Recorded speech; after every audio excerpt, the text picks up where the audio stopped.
So someone needs to be sleeping around here when we do that part. So after, it will go to the pressing machine and they will press it. Already we are having wine. So our wines are being matured in barrels, of course, the red wine. It gets to spend up to 16 months in a pint of barrel during the maturation. And after, it goes for filtering again. And then it will be bottled, and then they will manage everything, and then let it settle in the bottles, and then we take it out. All right. So I'm just going to show you the process I just spoke about in terms of pictures, of course.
They will take their crates, make them full, and then they will go and throw them in at the back of the tractor.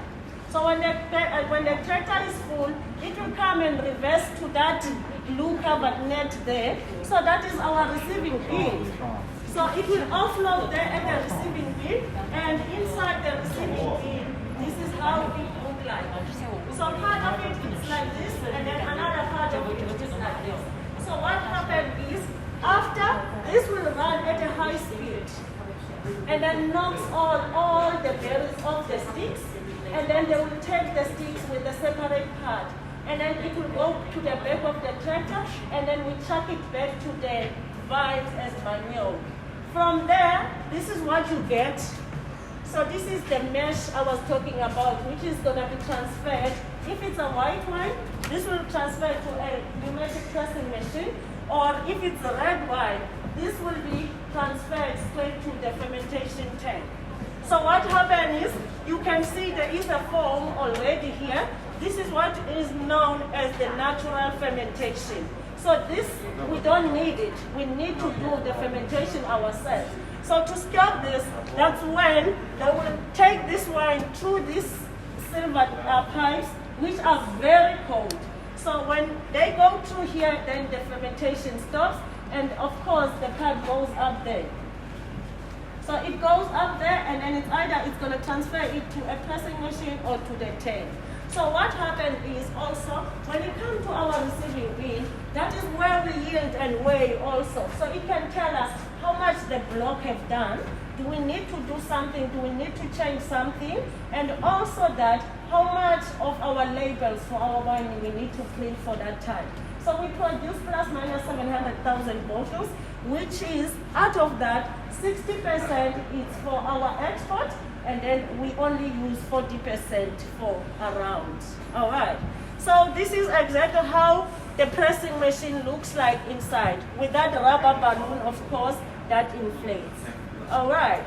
So any questions from here? Because we're gonna now go down to our storage where we store our wines. Why do they wait until the grapes are small?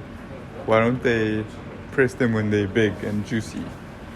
They don't grow to be bigger than what you always see.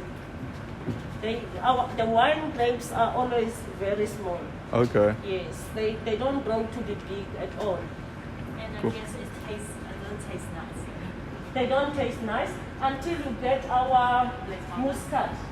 The muscat grapes, they are big, and they also get to be sweet like your normal grapes that you buy at the shop. So those are the ones that we use for our dessert wines. Those are the ones that I said we keep them until they're like raisins, and then that's yes, how sort we of. do our red wine. So I think there is an open bottle for Grand Constance, so that when we're done with the wine tasting, I will give a taste so that you can feel the sweetness from it. Okay. Okay. Cool.